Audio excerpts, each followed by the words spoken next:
the late 1960s, British rock was evolving rapidly. The explosion of creativity sparked by bands like the Beatles, the Stones, and the Kinks created an environment where experimentation became not just accepted, but expected.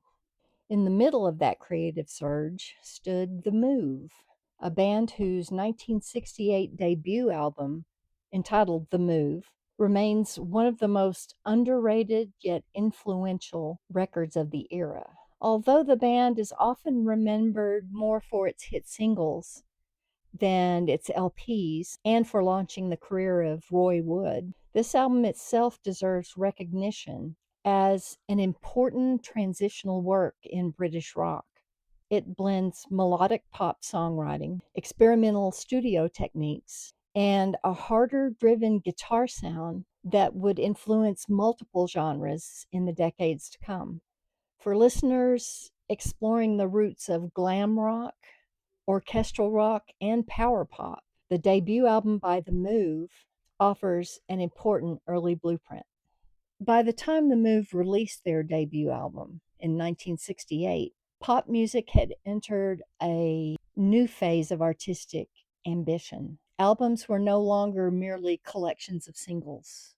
Instead, they were becoming cohesive works intended to show a band's identity and musical direction. The psychedelic era had opened the door to experimentation in songwriting, arrangement, and production. Artists were beginning to incorporate orchestral instruments, surreal lyrics, and complex arrangements into pop music. The Move emerged in this environment, but they retained a very distinctive identity. While many psychedelic bands emphasized surreal soundscapes, The Move retained a strong emphasis on structured songwriting and memorable melodies. Their music combined the immediacy of pop with the ambition of orchestral rock. Unlike many of their contemporaries, The Move didn't come from London's central music scene. The band originated in Birmingham, a city whose industrial atmosphere and working class culture produced a number of influential rock groups. The original lineup of The Move consisted of Roy Wood, guitarist, singer, and the principal songwriter, Carl Wayne, the lead vocalist, Trevor Burton on guitar, Chris Kefford, known as Ace the Face, on bass, of course, and Bevan, my childhood love, on drums.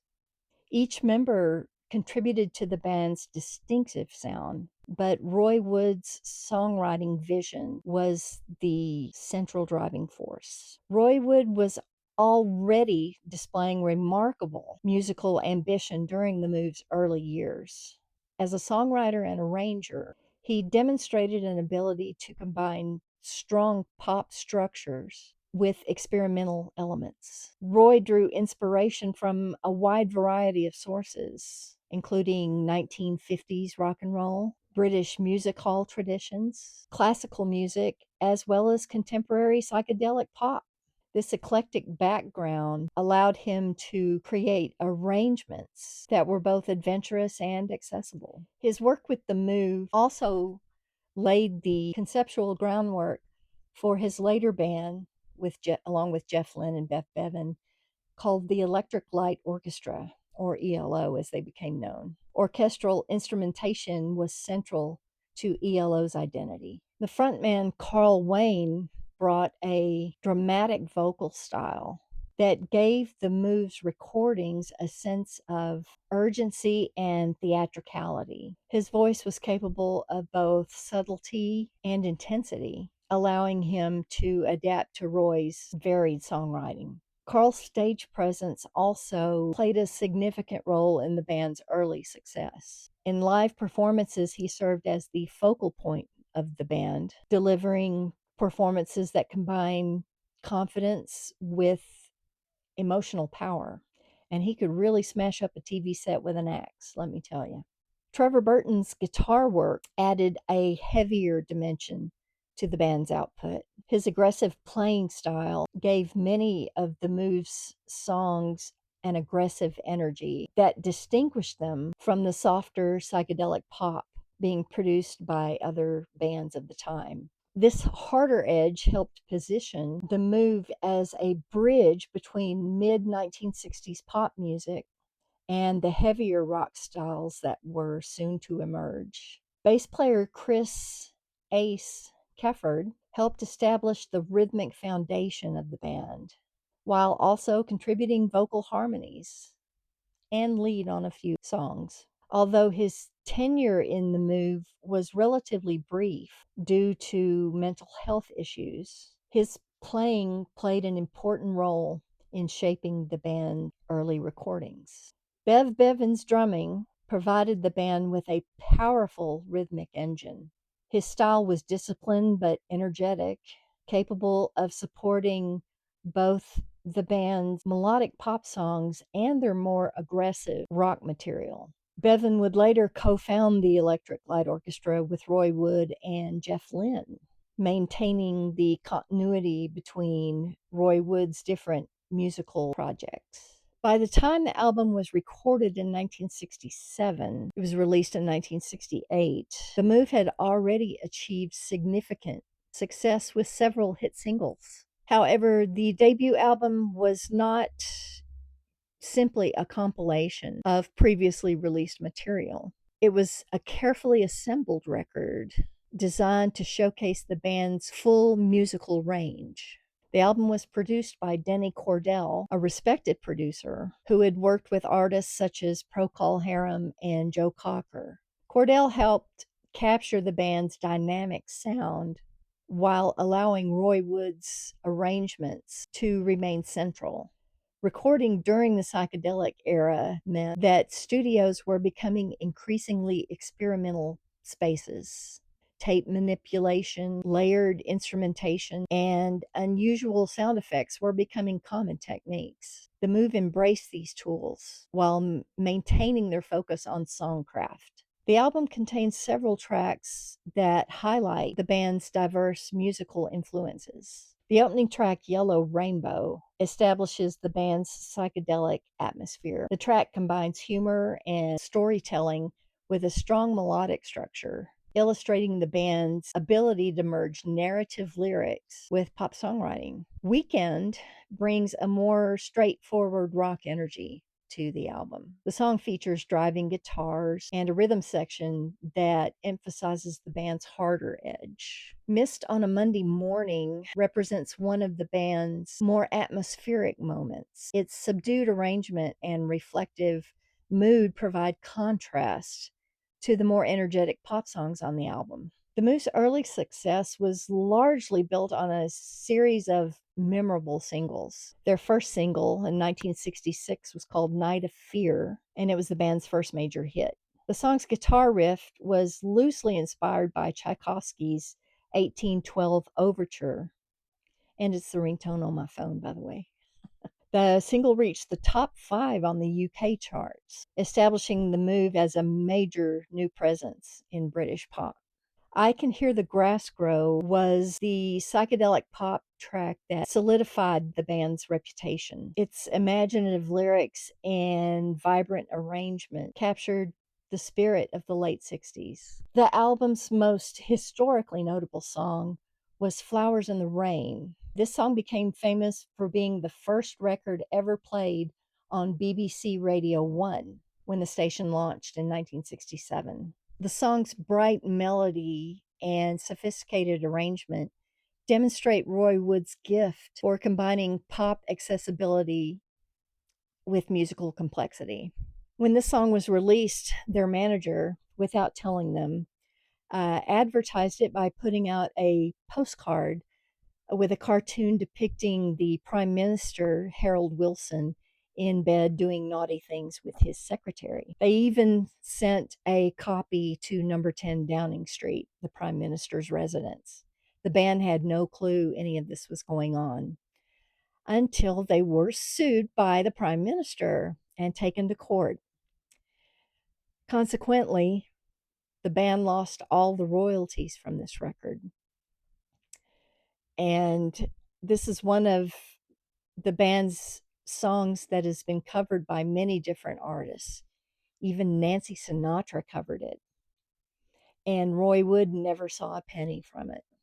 The Moose first album stands out because it merges several musical traditions that would later evolve into distinct genres. Roy Wood's arrangements frequently employed orchestral textures. Strings, horns, and layered vocal harmonies appeared throughout the album, anticipating the orchestral rock approach that would later become a defining feature of Electric Light Orchestra. At the time, though, this approach was pretty novel. While the Beatles had experimented with orchestral structures, few bands were attempting to integrate these elements so consistently into rock songwriting. The move also introduced a heavier guitar sound that foreshadowed the rise of hard rock and glam rock in the early 1970s. Trevor Burton's guitar playing, combined with Bevan's powerful drumming, created a sonic intensity that separated the band from many of their psychedelic contemporaries. Although the move never achieved the same global fame as some of their contemporaries, their influence has been substantial. Roy Wood's theatrical songwriting and ambitious arrangements helped shape the early foundations of glam rock. Artists such as David Bowie and T-Rex would later develop a similar combination of pop hooks, theatrical presentation, and experimental production. David Bowie, in fact, played a role in the move even getting together in the first place. Two members of the band, Trevor Burton and Ace Kefford, were in a band that played in London with Davy Jones and the Lower Third, who was David Bowie's first band. And they had some success, but they asked David what his opinion of how they could make it big. And he told them to get all the best players in the best bands back home in Birmingham together and make sort of a super group. And that's what they did.